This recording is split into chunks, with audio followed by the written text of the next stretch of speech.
Hello and welcome back to our Smart Recovery series, Tips and Tools for Recovery That Works.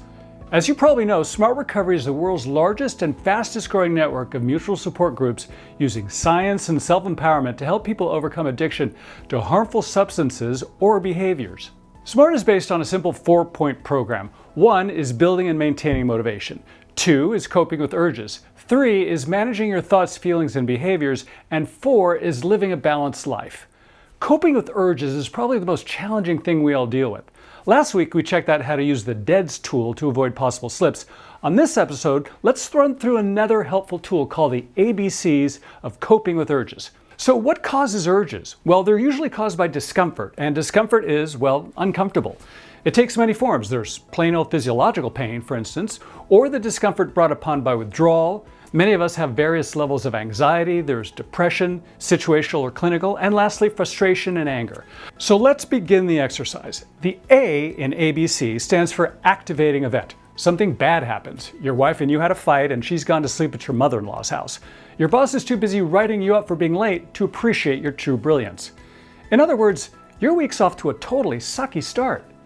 So now the mental gymnastics really kick in when you move on to B, as in what are your beliefs about those activating events that are causing you discomfort? Beliefs fall into 3 general categories. First is the belief about yourself caused by the activating event.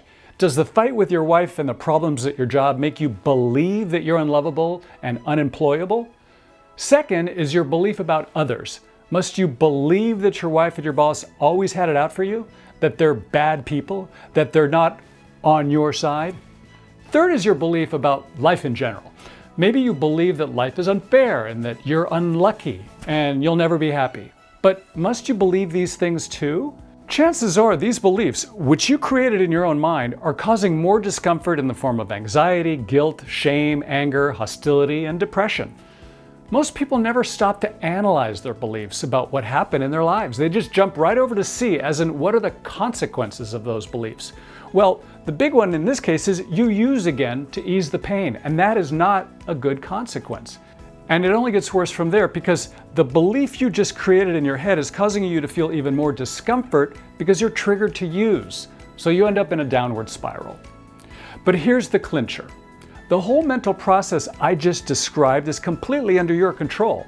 Granted, you can't change the activating event, but you do have the power to control what you believe about these events. So now you move on to D, as in dispute those beliefs. Okay, your marriage needs work, but will drinking or using really bring her back? Maybe it's the reason she left. And will binge eating or gambling make your boss forgive your tardiness and give you a big fat raise? Probably not.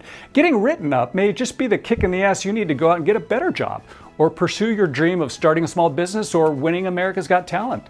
Okay, so now you're on a roll and you get to E, your effective new beliefs, your more rational beliefs, beliefs that can work to your benefit instead of against you.